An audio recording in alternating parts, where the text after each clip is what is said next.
Hello friend, 0.1 SK teaching में आप लोगों का स्वागत है। पिछली बार हम लोग ग्राफ पढ़ लिए हैं 5 नंबर का। 7 क्वेश्चन है, 7 क्वेश्चन आप लोग जाकर देख लीजिएगा। आज हम लोग पढ़ेंगे थेल्स प्रमेय और उसके बाद हम पढ़ेंगे पाइथागोरस प्रमेय। जो इसमें से एक क्वेश्चन हमेशा परीक्षा में पूछता रहता है। ये क्वेश्चन देखो ऐसा है, थेल्स प्रमेय का विलोम आप लोगों को सेकेंड पाली में पूछ दिया है। हो सकता है कि थेल्स प्रमेय आप लोगों को फर्स्ट पाली में पूछ सकता है, इसलिए देखिए इसको कैसे हम बनाते हैं। तो क्वेश्चन कह रहा है कि किसी त्रिभुज के एक भुजा के समानांतर खींची गई रेखा अन्य दो भुजाओं को समान अनुपात में विभाजित करता है। जब ऐसा क्वेश्चन आएगा, आप लोगों को सिर्फ एग्जाम में ऐसा ही इतना ही लिखा रहेगा। आप लोगों को पहचानना है कि मतलब थेल्स प्रमेय है कि थेल्स प्रमेय का विलोम है। तो आप लोग कैसे पहचानेंगे? सबसे अगर शुरू में आप लोग फर्स्ट लाइन में अगर तुम लोग को समानांतर लग जाएगा तो समझो थेल्स प्रमेय है। अगर लास्ट लाइन में आप लोग मतलब लगेगा कि समानांतर है तो समझना थेल्स प्रमेय का विलोम है। अगर शुरू में समानांतर रहेगा तो थेल्स प्रमेय, अगर लास्ट में रहेगा समानांतर तो समझना थेल्स प्रमेय का विलोम है। ठीक है, तो इसको हम चलो बनाते हैं कैसे। कह रहा है किसी त्रिभुज के, तो पहले हम एक त्रिभुज बनाएंगे।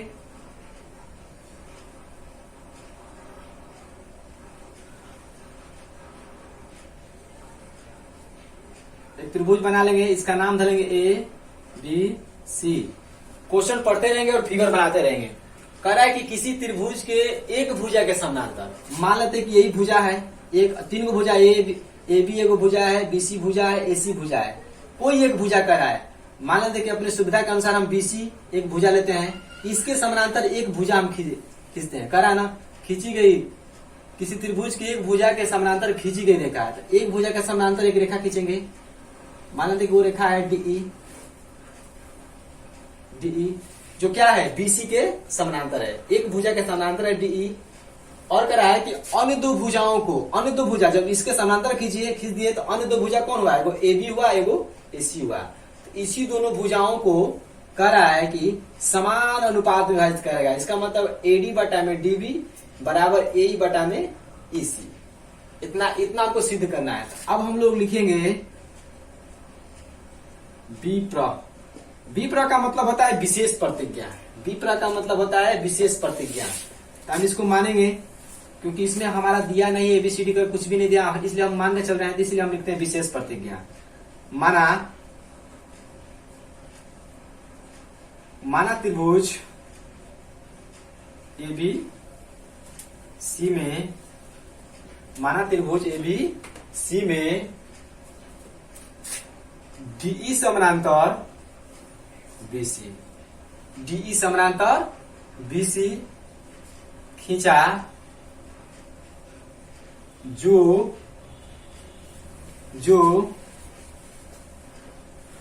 ए बी और जो भुजाएं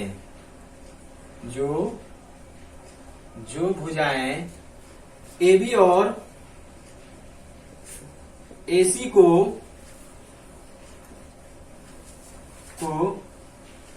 क्रमशः बिंदु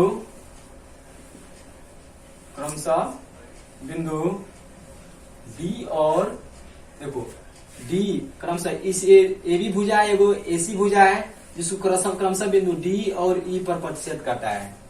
डी और ई पर प्रतिच्छेद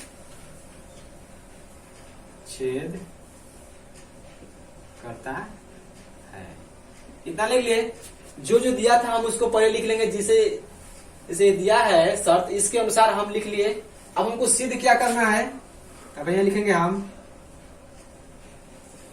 सिद्ध करना है कि एडी बटा में डीबी बराबर ए बटा में एसी, ए बटा में एसी। अब हमको इसको सिद्ध करना है। तब इसको सिद्ध करने के लिए हमको देखिए ये एक रचना करना पड़ेगा। हमको इसको सिद्ध करने के लिए एक रचना करना पड़ता है, तो इसलिए हम लिखेंगे, यहाँ पर रचना करेंगे। हम रचना करेंगे, लिखेंगे कि डीएम लंब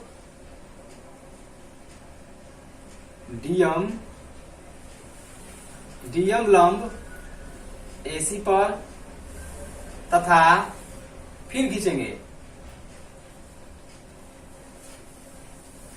EN लंब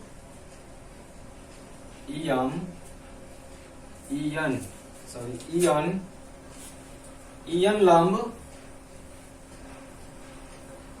AB पर डाला तथा और क्या करेंगे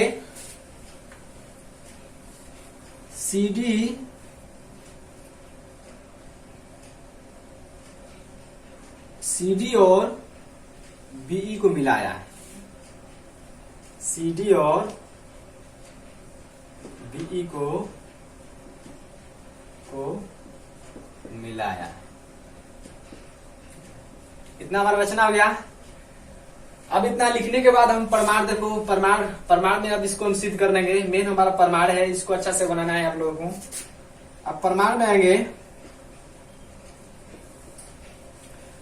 प्रमाण में क्या आएंगे ध्यान देना। यहाँ पर हमको पहले क्या सिद्ध करना है, AD बटा में DB। देखो AD बटा में DB कर रहा है, यही है। तो AB से हमारा एक त्रिभुज बन रहा है ADE और BD से बन रहा है त्रिभुज BDE। तब इसी दोनों त्रिभुज को लेंगे, जब इन दोनों त्रिभुज को लेंगे तब समझ लो कि इसका भुजा हो जाएगा AD, इसका भुजा जाएगा BD, यहां पर आ जाएगा एक और का। तो हम लिखेंगे त्रिभुज ADE तथा त्रिभुज BDE में। इतना लिखने के बाद ध्यान देना, यहां पर लिखने के बाद अब लिखेंगे, अब दोनों का क्षेत्रफल निकालेंगे। क्षेत्रफल कैसे निकालेंगे ध्यान देना। ये जो त्रिभुज है, जैसे मान लो कि हमारा त्रिभुज रहता है, जैसे ये त्रिभुज दिया है ADE, ए दिया है। देखो इस पर एक लंब है हमारा EN, ये हमारा लंब है, ध्यान देना। तो त्रिभुज का क्षेत्रफल होता है कि आधार 1/2 गुणे आधार गुणे ऊंचाई। तो जो जिस पर हमारा लंब रहेगा वही हमारा आधार होगा। ये वाला तो लंब ये है। तो इसी तरह मान लेंगे, इसको मान के चलेंगे, लिखेंगे एरिया ऑफ त्रिभुज। AR का मतलब होता है क्षेत्रफल, एरिया। AR का मतलब होता है क्षेत्रफल, किसका क्षेत्रफल, तो ADE का क्षेत्रफल लिखेंगे, त्रिभुज ADE। फिर बटा में लिखेंगे एरिया ऑफ त्रिभुज BDE, लिखेंगे BDE। जैसे एरिया ऑफ त्रिभुज ADE और BDE। ध्यान देना, हम बाटा में क्यों लिखे हैं, क्योंकि हमको बाटा में सिद्ध करना है। बाटा में सिद्ध कर रहे हैं इसलिए हम इन दोनों का क्षेत्रफल भी बाटा में लिखेंगे। अब लिखेंगे हम 1/2 गुणे आधार। तो जैसे ADE का आधार क्या हो जाएगा, AD आधार हो जाएगा AD, और इसका ऊंचाई क्या हो जाएगा EN। फिर बटा में अब यहां पाएंगे, ध्यान देना, एक त्रिभुज आप लोगों का होता है, एक त्रिभुज बनता है आप लोगों का अधिक कोण त्रिभुज।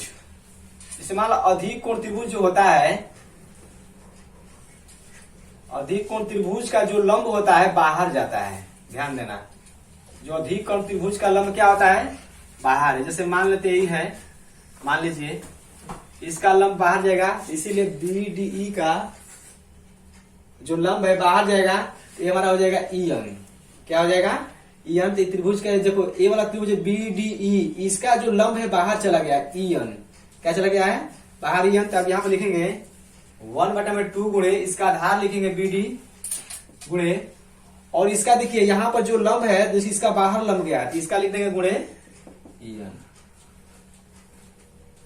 अब देंगे 1/2 से 1/2 कट गया, EN से EN कट गया, तो हमारा आ गया अब AD बटा में BD।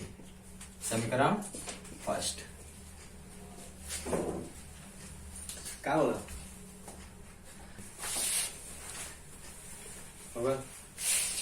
देखिए यहां पर BD लिखिए चाहे DB लिखिए, बात एक ही होता है। BD लिखिए चाहे DB लिखिए, बात एक ही है। इसमें हम लिखेंगे DB, तो मान लेते इसको भी हम सुधार लेंगे DB लिख लेंगे। अब आएंगे पुनः एक और का आ गया है हमारा AD/DB। अब इधर का लाना है। अब देखो ए से भी त्रिभुज हमारा ADE ही बनेगा। ए जो भुजा है इससे भी त्रिभुज हमारा ADE बनेगा, और इसी से हमारा त्रिभुज बनेगा CDE बनेगा। तो हम लिखेंगे पुनः त्रिभुज ADE तथा त्रिभुज लिखेंगे तथा त्रिभुज CDE में। इतना लिखने के बाद अब ध्यान दो, अब इसका जो आधार हमारा AE है, देखो आधार जब AE लेंगे तो इसका जो शीर्षलंब हमारा DM होगा, क्योंकि ये आधार पर यही लंब है, ये वाला नहीं लेंगे क्योंकि ये भी लंब है, लेकिन हमारा जो आधार जो लेंगे AE तो इसका जो लंब होगा DM होगा। क्या होगा? DM होगा। तो अब हम इसको लेंगे, अब कोई EM नहीं लेना क्योंकि वो समझेगा कि मतलब ये भी तो उसी त्रिभुज का ना लंब है, तो नहीं, क्योंकि हमको AE जो भुजा लिए है इस पर लंब हमारा DM है तो उसको लेना है। तो अब इसमें भी लिखेंगे एरिया ऑफ त्रिभुज ADE बटा में एरिया ऑफ त्रिभुज CDE। तो अब यहाँ पे लेंगे 1/2, त्रिभुज का क्षेत्रफल होता है 1/2 गुणे आधार गुणे ऊंचाई। तो इसका आधार हो जाएगा AE, और गुणे जो इसका शीर्षलंब है DM हो जाएगा, शीर्षलंब DM हो गया। तो फिर बटा में लिखेंगे 1/2। अब देखो CDE इसका आधार हो जाएगा EC, चाहे EC लिखो चाहे CE लिखो, बात एक ही है। यहाँ पर EC है तो हम इसलिए यहाँ पे भी EC लिखेंगे, EC हो जाएगा गुणे। और ध्यान दो, ये जो हमारा त्रिभुज है इसका देखिए, इसका जो लंब है इसी रेखा पे वाला गया है, जो हमारा जो होता है तो इसका भी लंब बाहर चला गया। तो यहाँ पे इसका लंब हो जाएगा DM, यहाँ भी हमारा DM हो जाएगा DM। तो अधिक कोण त्रिभुज का जो अधिक कोण त्रिभुज होता है तो उसका जो लंब बाहर होता है, तो ये भी हमारा जो है CDE एक अधिक कोण त्रिभुज है, तो इसलिए इसका लंब बाहर चला गया है। तो यहाँ पर हम कटा देंगे 1/2 से 1/2 कट गया, DM से DM कट गया, तो हमारा आ जाएगा AE बटा में EC। इसको समीकरण सेकेंड मानेंगे, समीकरण सेकेंड। ध्यान दो, हमारा देखो AD/DB आ गया है, वहां पे AE बटा EC, और इधर देखो ऊपर वाला बराबर है, लेकिन नीचे वाला बराबर नहीं है, क्योंकि ऊपर वाला जो क्षेत्रफल यही है जो वो है। तो ये वाला अगर बराबर हो जाएगा तो ये सब कट के हमारा ये दोनों बराबर हो जाएगा। तो पहले हम इसको बराबर कैसे करेंगे, क्योंकि ध्यान देना BDE और CDE इसका जो समान आधार क्या है, DE है, समान आधार DE है और समानांतर रेखाओं के बीच स्थित है। तो 9 क्लास में एक प्रमेय है कि समान आधार तथा समान समांतर रेखाओं के बीच स्थित दो त्रिभुजों का क्षेत्रफल बराबर होता है। तो इसलिए हम इसका हम फॉलो करेंगे, इसमें चूंकि लिखेंगे त्रिभुज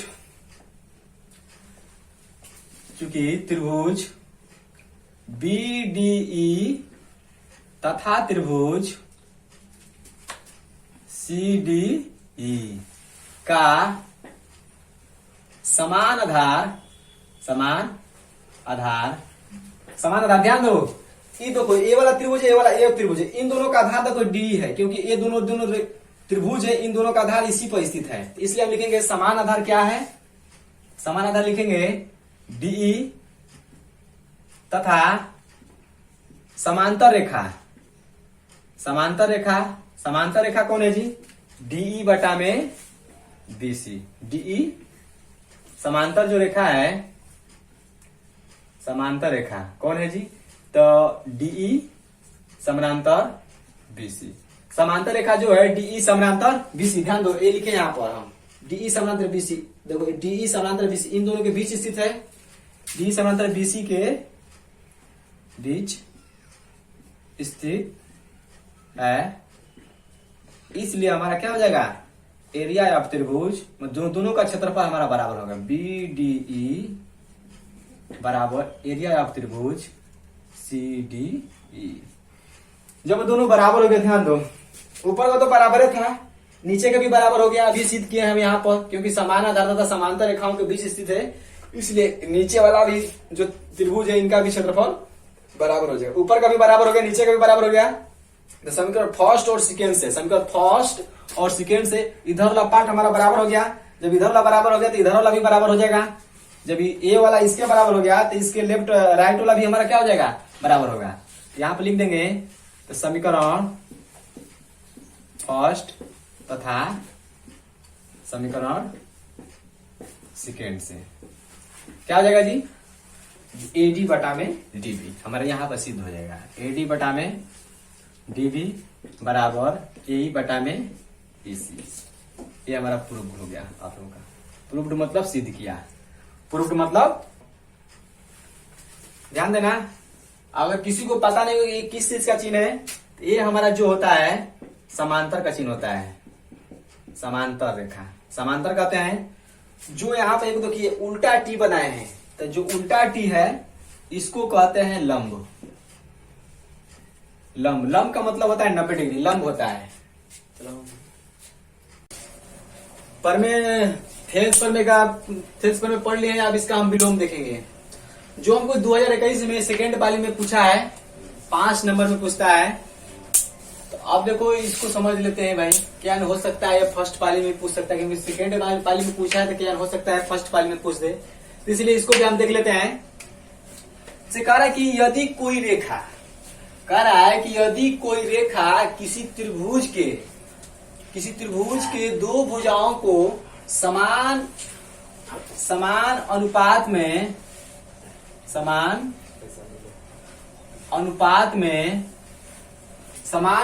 में विभाजित करे, तो कह रहा है कि पहले कोई रेखा, मान लो त्रिभुज है, एक त्रिभुज है,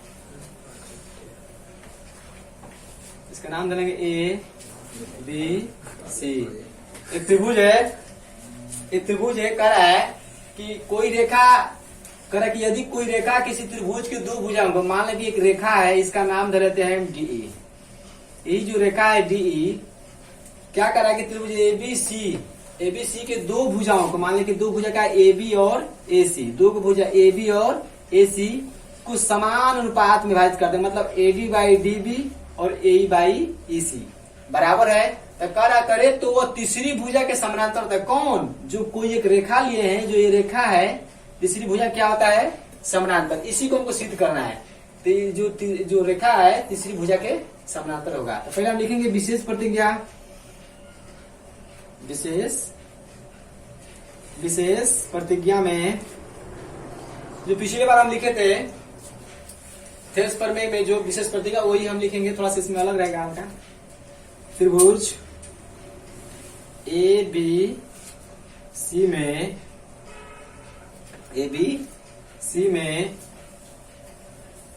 तिर्यक रेखा,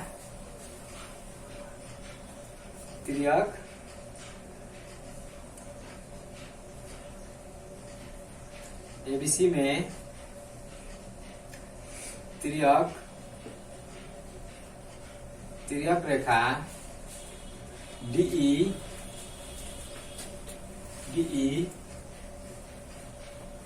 भुजाएं एबी और एसी को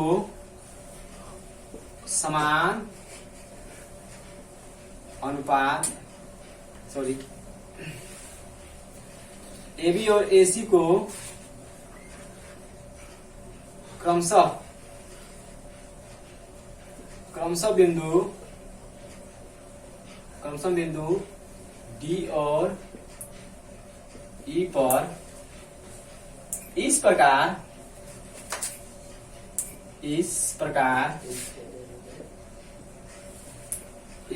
विभाजित करते हैं। इस प्रकार विभाजित कर लिए। तो कह रहा है कि त्रिभुज एबीसी में तिर्यक रेखा, जो तिर्यक रेखा कौन है, डी, जो तिर्यक रेखा है डीई, जो भुजाएं एबी और एसी को क्रमशः बिंदु डी और ई पर इस प्रकार विभाजित करते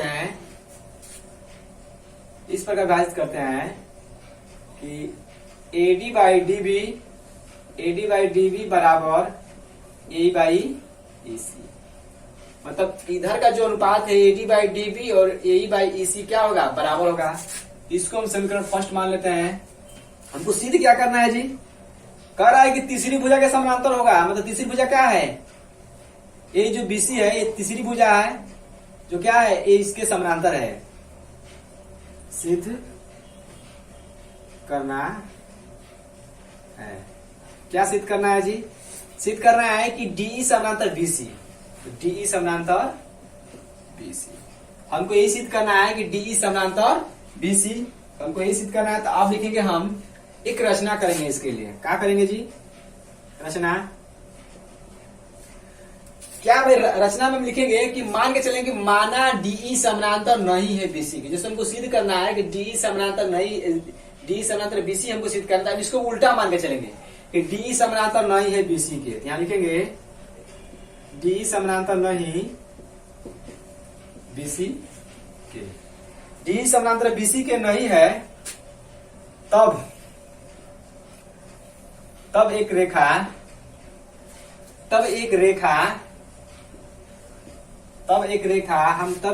खींचते हैं DF। तब एक रेखा DF खींचा,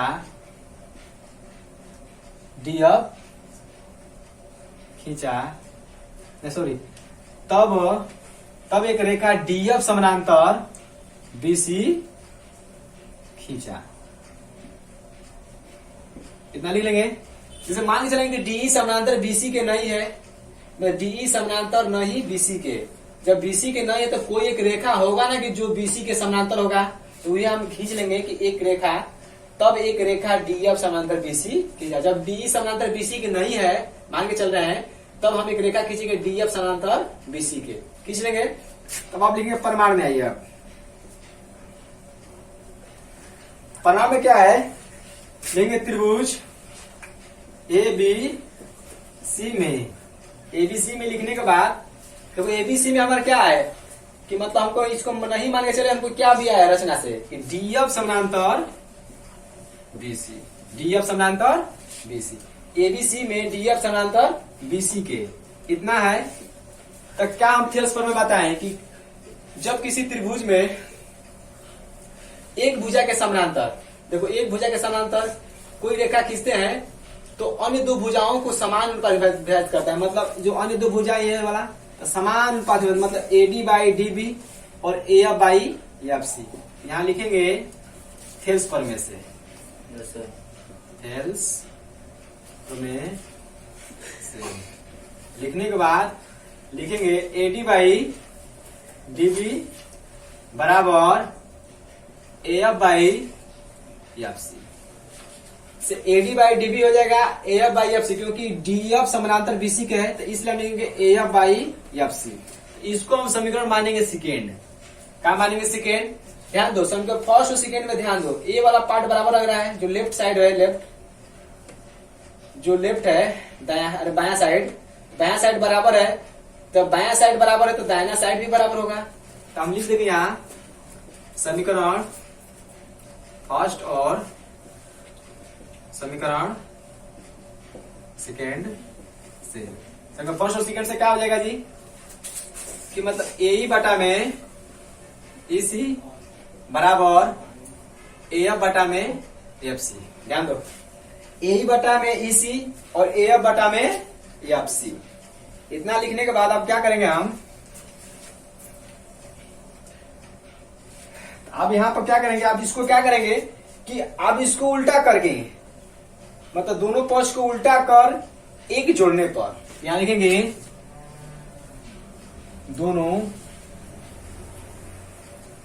दोनों पक्ष को उल्टा कर एक जुड़ने पर,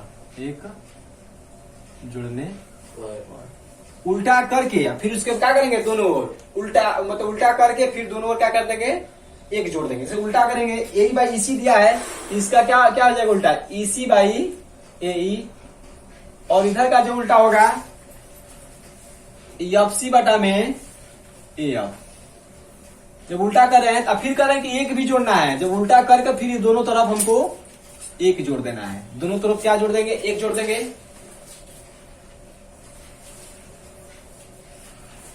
सॉरी यहाँ पर AF है, यहाँ पे AF है, यहाँ पर AF है, सॉरी यहाँ पे AF, क्योंकि FC बटा में AF होगा, ऐसी नहीं होगा।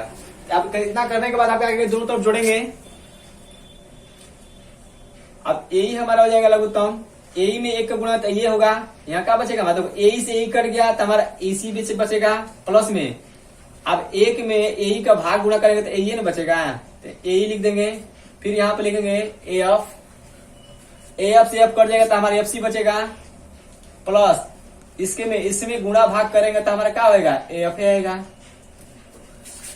अब ध्यान देना, EC प्लस AE, ध्यान दो, EC हमारा देखो EC यहां से है और कर रहा है AE, देखो यहां से पूरा है। जब इन दोनों को जोड़ेंगे, यहां पर जब इन दोनों को जोड़ देंगे तो हमारा क्या निकलेगा? AC। क्या निकलेगा? AC। यहां पर लिख देंगे AC बटा में AE को 10 का 10 रखेंगे। फिर बराबर अगला करा है FC, ध्यान दो यहां से FC है, FC यहां से है। और फिर प्लस में उसमें कर रहा है कि AF जोड़ने के लिए, ध्यान दो यहाँ पर AF जोड़ देंगे। जब AF जोड़ देंगे, AF में देखो यहाँ पे AF है, FC में AF जोड़ेंगे तो यहाँ पे हमारा निकल के आ जाएगा AC। क्या निकल के आएगा? AC। और नीचे क्या आ जाएगा? AF। और देखो AC से AC कट गया, जब AC से AC कट गया तो हमारा क्या हो जाएगा? AE बटा में AF। अब ध्यान दो यहाँ पर, अब कर रहा है कि जो AE बराबर AF, इस संभव है जी। देखो AE बराबर AF, जो A वाला रेखा है इस रेखा के बराबर होगा? नहीं होगा। तो अब लिखेंगे यह संभव है। तो यह कब संभव होगा? देखो AF बराबर AE जब बराबर है नहीं है तो कब, मतलब बराबर कब होगा? जब F यहां से उठकर कहां जाएगा? E कहना जाएगा। जब F यहां से यहां जाएगा, मतलब F और E का हो जाए संपाती। संपाती का मतलब एक ही बिंदु पर दोनों हो जाए। तो यहां लिखेंगे यह संभव नहीं है, यह संभव नहीं है। यह तभी संभव होगा, यह तभी संभव होगा जब बिंदु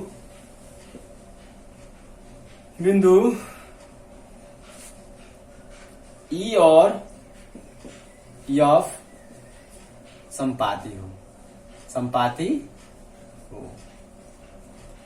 कहा कि यह संभव नहीं है, कभी भी संभव नहीं है कि भाई AE बराबर F कभी भी नहीं हो सकता है। यह तभी संभव होगा जब E और F, मतलब E और F एक ही बिंदु पर हो जाए, तब हमारा क्या हो जाएगा? बराबर हो सकता है। तो यह संभव नहीं है, तो अतः हमारा मानना क्या है? जो हमारे माने यहाँ पर हमारा क्या हो जाएगा? गलत है। जब ये मानना गलत है तो मतलब F भी हमारा यही पे हो गया, तो मतलब जो पहले हमारा था वही सही है। यहाँ लिख देंगे अतः हमारा मानना